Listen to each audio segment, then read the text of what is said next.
प्यारे विद्यार्थियों, आज हम कक्षा 8वीं विषय हिंदी अध्याय 1 ध्वनि कविता के बहुविकल्पीय प्रश्नों के बारे में पढ़ेंगे। स्टूडेंट, अगर आप पहली बार मेरे वीडियो को देख रहे हो तो मेरे चैनल नवजल एजुकेशन सिलारपुर को सब्सक्राइब करें ताकि भविष्य में आने वाली वीडियोज़ की नोटिफिकेशन आपको मिल सके। ध्वनि कविता के कवि का नाम सूर्यकांत त्रिपाठी निराला। ध्वनि रचना साहित्य की किस विधा के अंतर्गत आती है? कविता विधा के अंतर्गत। कलियां किसका प्रतीक है? कलियां नवयुवकों का प्रतीक है। कवि पुष्पों को सहर्ष किससे सींचना चाहता है? नवजीवन के अमृत से। कवि खिले फूलों को कहाँ का द्वार दिखाना चाहता है? अनंत का द्वार दिखाना चाहता है। अभी किसका अंत नहीं होगा? अभी कवि के जीवन का अंत नहीं होगा। कवि पुष्प पुष्प से क्या खींच लेना चाहता है? कवि पुष्प पुष्प से तंद्रालस लालसा खींच लेना चाहता है। कलियां कोमल गात पंक्ति में कौन सा अलंकार है? अनुप्रास अलंकार। किसके आगमन पर पेड़ों पर नए नए हरे पत्ते निकल आते हैं? वसंत के आगमन पर। गात शब्द का क्या अर्थ है? गात शब्द का अर्थ शरीर है। निद्रित शब्द में प्रत्यय है इत प्रत्यय। तंद्रालस का संधि विच्छेद होगा तंद्रा जमा में आलस। लालसा का पर्यायवाची कौन सा शब्द नहीं है? यहाँ भगवान लालसा का पर्यायवाची नहीं है। चाह, इच्छा, अरमान ये लालसा के पर्यायवाची हैं। कोमल गात शब्द में रेखांकित शब्द किसका उदाहरण है? यहाँ गात रेखांकित शब्द है, ये विशेष्य का उदाहरण है।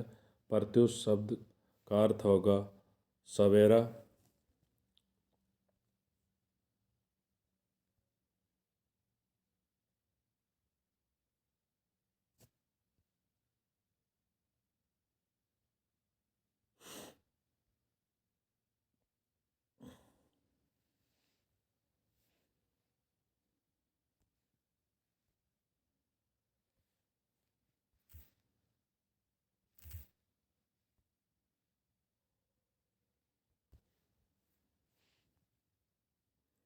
हरे हरे पात किसके प्रतीक हैं? हरे हरे पात जीवन की खुशियों के प्रतीक हैं।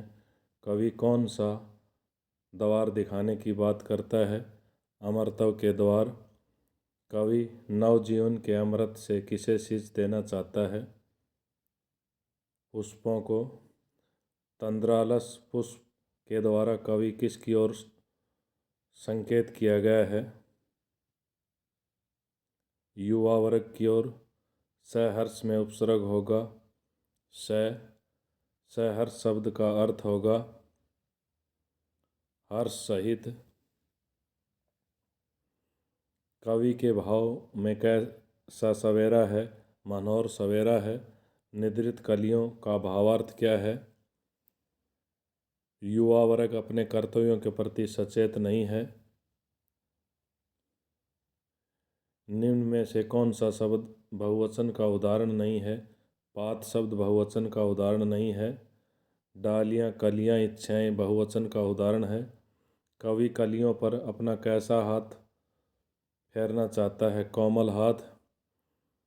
कवि को क्यों लगता है या कवि क्यों कहता है कि मेरा अभी अंत नहीं होगा? अभी अभी वसंत आने की वजह से। ध्वनि कविता में वन किसका प्रतीक है? ध्वनि कविता में वन कवि के जीवन का प्रतीक है। ध्वनि कविता में जीवन के प्रति कैसा दृष्टिकोण दर्शाया गया है? आशावादी दृष्टिकोण। कवि कैसी कलियों पर अपना हाथ फेरना चाहता है? निद्रित कलियों पर। ऋतुराज किस ऋतु को कहा गया है? वसंत ऋतु को कहा गया है।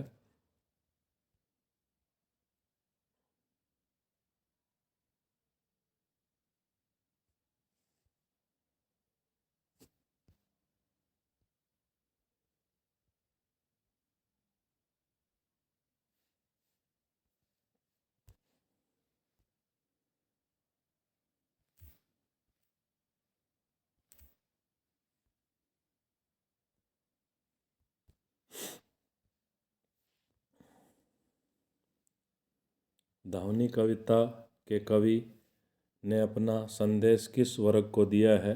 युवा पीढ़ी को। ध्वनि कविता में कवि ने वसंत के लिए किस विशेषण का उपयोग किया है? मृदुल विशेषण का।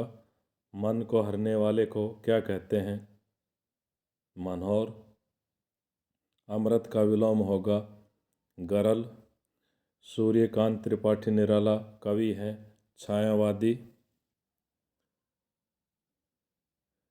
पुष्प पुष्प पंक्ति में अलंकार है, पुनरावृत्ति। पात शब्द किसका उदाहरण है? पात तद्भव शब्द का उदाहरण है। उत्पत्ति के आधार पर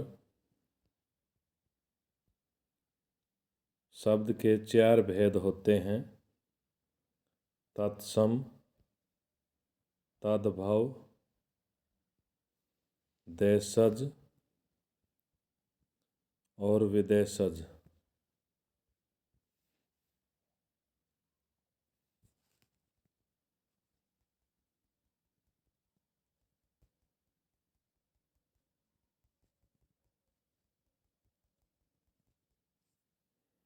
तो यहाँ पात शब्द है, ये तद्भव शब्द का उदाहरण है।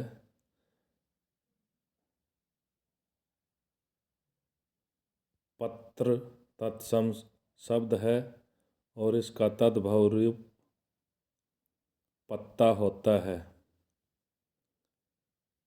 तत्सम शब्द क्या होते हैं? संस्कृत भाषा के वे शब्द जो हिंदी में ज्यों की त्यों अपना लिए गए हों उन्हें तत्सम शब्द कहते हैं। तद्भव शब्द किन्हें कहते हैं?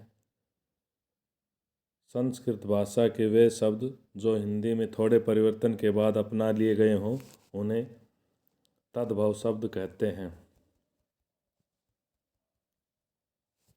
मृदुल का विलोम होगा कठोर। कवि के मन में वसंत के रूप में किसका संचार हुआ है? उत्साह का।